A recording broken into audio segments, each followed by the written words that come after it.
G'day viewers, welcome to another super cool, super helpful repair video from the Goat Shed, located in Newcastle, New South Wales, Australia. Today is Monday, June 30th, 2025. It's 13 degrees Celsius outside, which is 55.4 degrees Fahrenheit.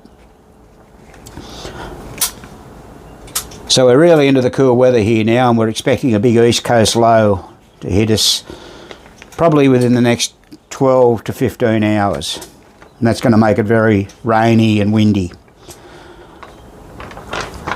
Today we're going to go through that pesky relay that a lot of people have trouble with, which is the Gottlieb A for Apple, S for Stanley, F for Fred, S for Stanley relay, ASFS relay.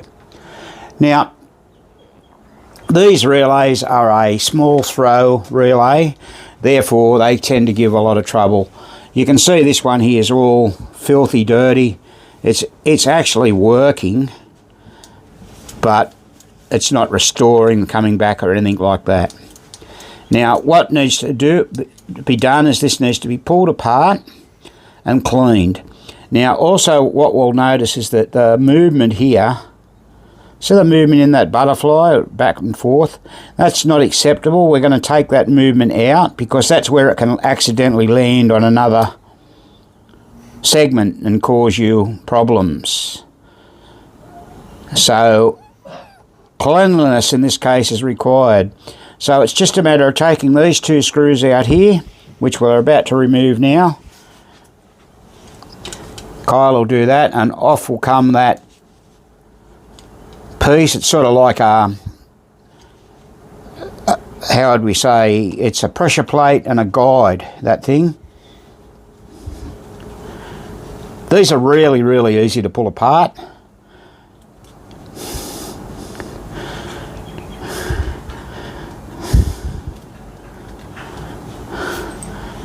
Now he's just got to get his, there, that comes off.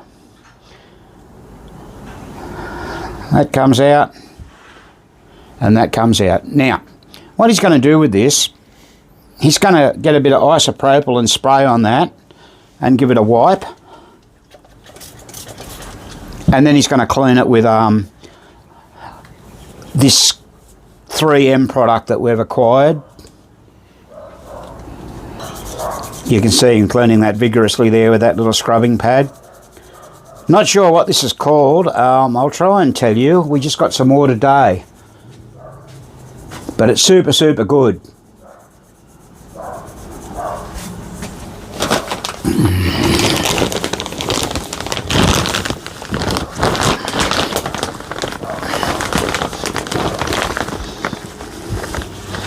Yeah, it just says 3M on it. So I really don't know what the product's called. Do you know what it's called, Kyle? Oh, they just have nicknames for it, so I don't know the proper Don't know the proper name. Okay, that's all right. Now there you go, look at that. That's all lovely and clean and shiny now. And that took him, you know, less than 2 minutes. All right, now, before we put that all back together, what we're going to do now, we're going to take our Dremel tool. So we've got a block of wood here. He'll clean up the contacts on that, make them all nice and shiny, etc.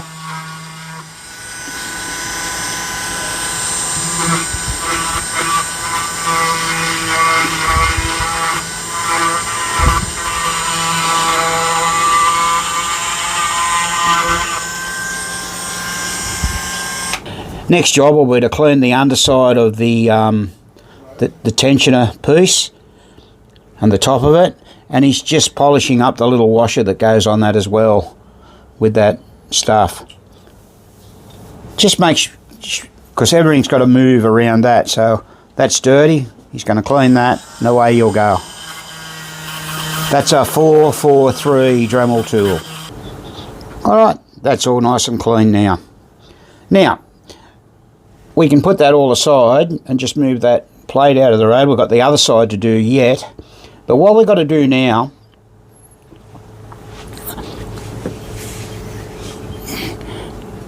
there's switches in there. There's two. Now you'll see how it works. The little drive pull, and this is what I mean by a short throw. It only travels that far, so it's still sticking. But what happens is these switches can cause you problems as well.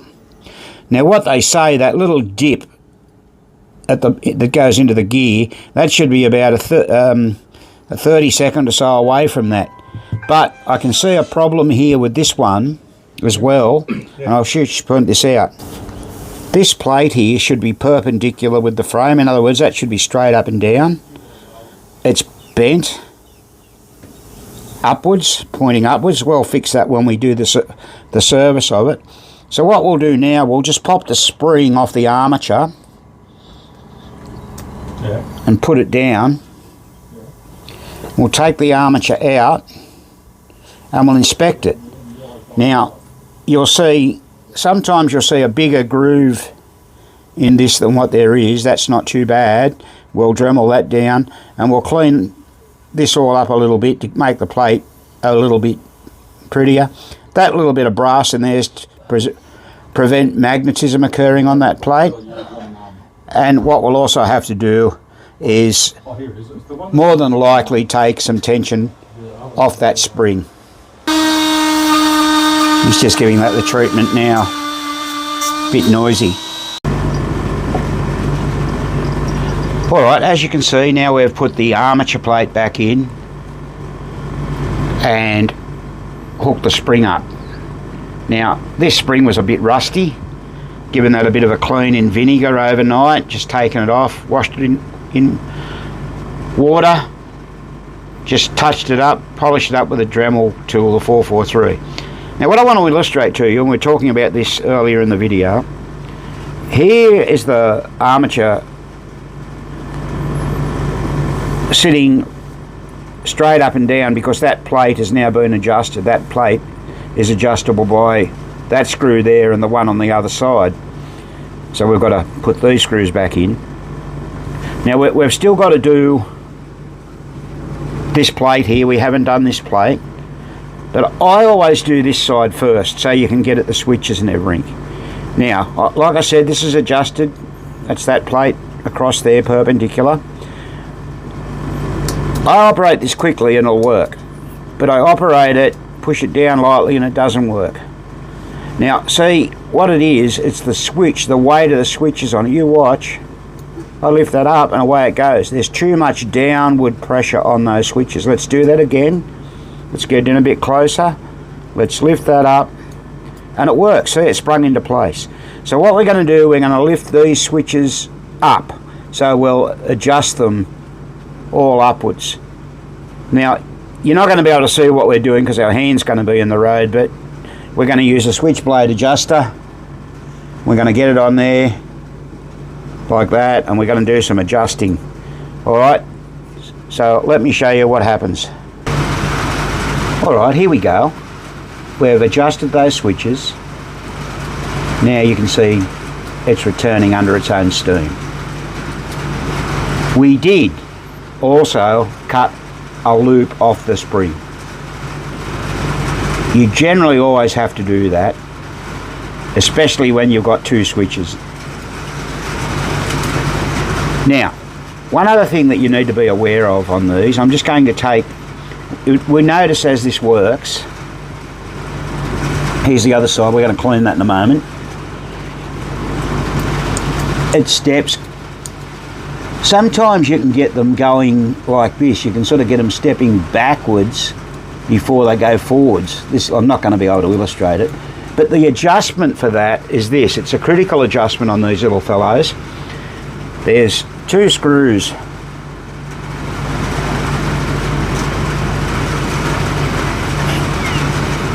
Here and here.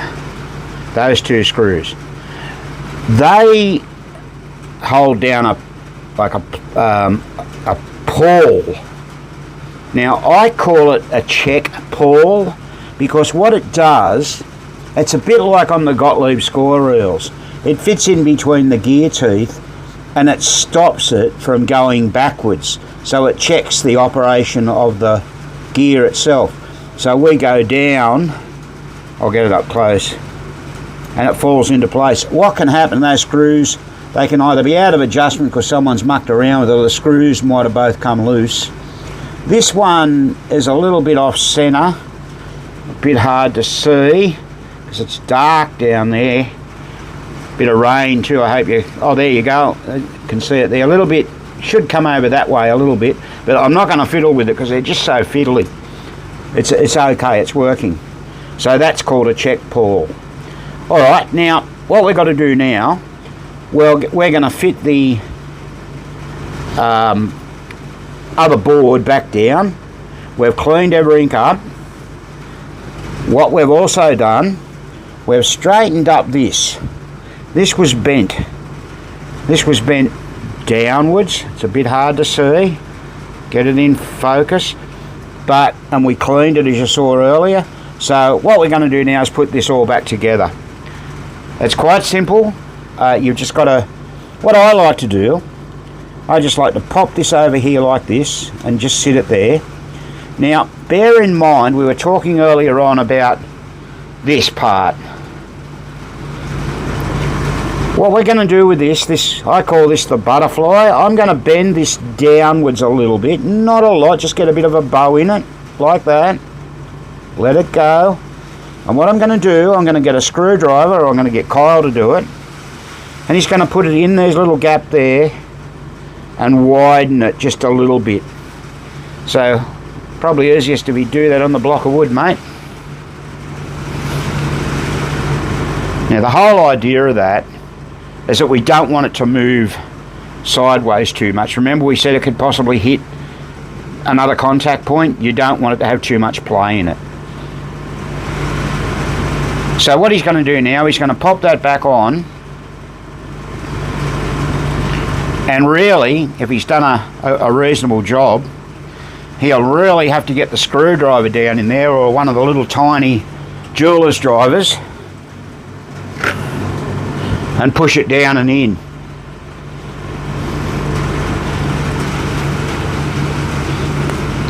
Do you need that jeweler's driver, mate?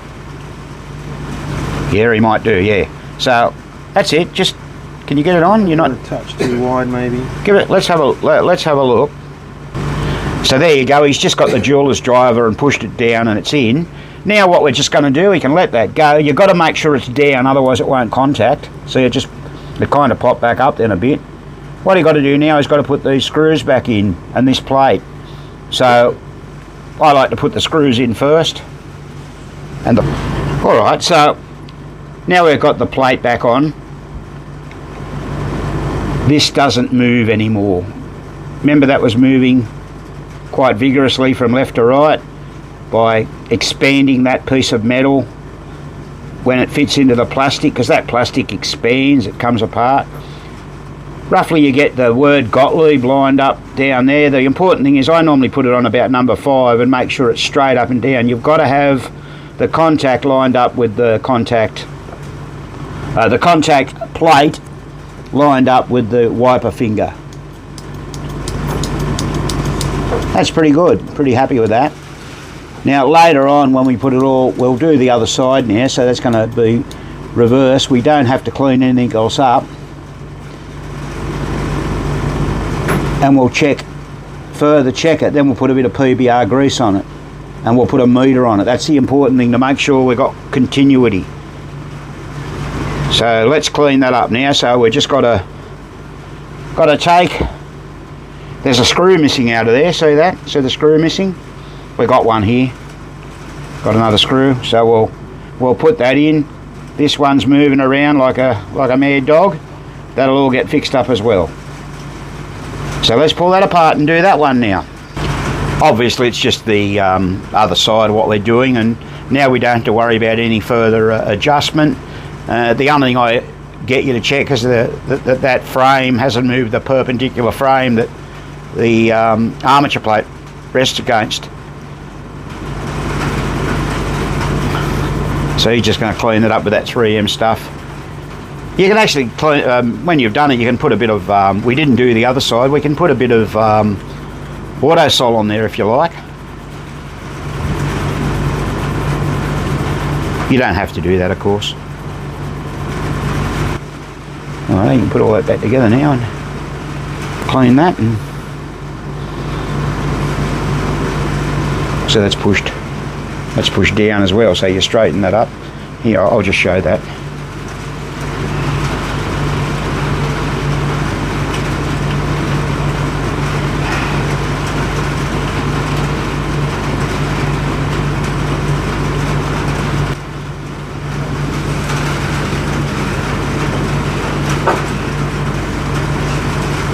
What are you doing?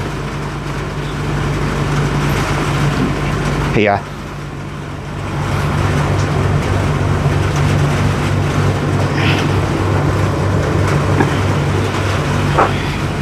Oh, you done it? You done what? Yeah. Yeah, but you got to do this. Got to do that. Oh. And you got to rub that. So do that. Both sides.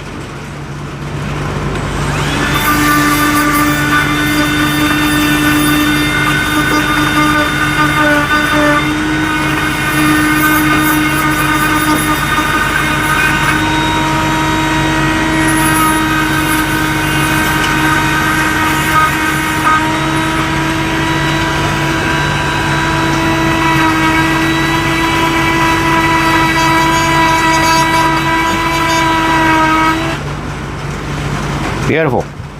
You've done your butterfly? Yep. Alright, we're rambling on there a minute ago, which we recorded, but that doesn't matter. This is Kyle's first time at doing this. Now, largely, he's done a pretty good job. He's got that lined up, and remember, the important thing is this finger here has got to be same on the one on the other side. You've got to get them right, or you're going to have a problem. On the match, one side controls the lights and the other side controls the actual match number. Now what we're going to do now, it's just mistightening a screw up there. Shall we boot him over the head now or not? That was your side. That was my side. Oh no, he hasn't, my mistake. Yes he has.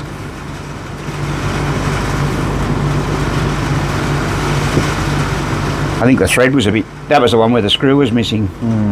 Oh, I know what the trouble is. The screw's a bit long. That screw's a bit too long. See what it's done? Oh yeah. Yeah, it's pushed it on there. Okay, we've got to get another screw for there. What's happened, people? That screw was pushing against that screw. Oh, sorry, I got my finger there. This screw, because it was missing, was pushing against this screw. We needed a slightly shorter screw. So what we'll do, we'll put a little nut on that and hacksaw it off if we can't find a proper one. Now, he's going to put a bit of PBR grease on both sides of that.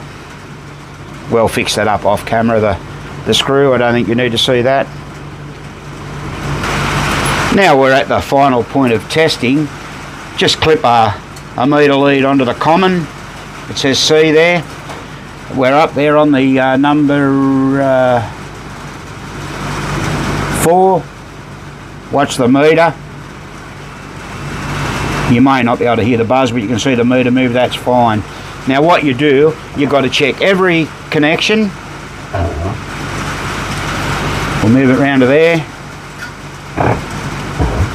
That's good. And when you finish there, you turn it over the other side and do the same thing. It's very, very important that you check them all. I think you get the picture. I won't bore you with checking the whole lot of them. You can see that meter move. You may not be able to hear it because I've got it on noise, but I'm sorry about the rain. We've just found a shorter screw to put in the other side there, which we'll pop in.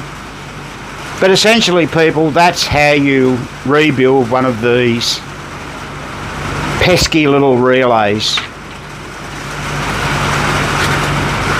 I think this is about the third one that Kyle's done, and he's probably had trouble with each one, and that's fine. You know, and I'll be honest, I have trouble with them sometimes as well. But if you follow those procedures we've just illustrated, and also bear in mind, in each manual that you get with those Gottlieb games from the 70s, it illustrates the parts and the adjustment of those relays. Not all parts are available from PBR, like I don't think they've got the white gear at present, but I'm sure they will have at one stage of the game. Take your time, take lots of photos if you're not sure, and have a go at them, because if they're not working, you won't get matches working. They use them as spinner relays in games, and spotting relays in games like Kingpin. They use them as a bonus relay in a funny sort of way in games like Card Whiz Royal Flush. They are extensively used throughout the Gottlieb range of pinball machines. So they are important. Okay, well, what do you reckon, Spanky? Well, Spanky says that's okay. Now please consider subscribing to our channel, viewers. We ask you this all the time. But the more subscribers, the more opportunity we've got with YouTube to earn a little bit of cash. Don't forget to give us the big thumbs up for making this video for you.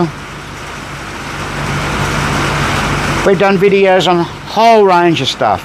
Someone asked me this morning why we tend to concentrate on Gottlieb games. Well, it's not that we tend to concentrate on them, it's just that that's what we get to fix.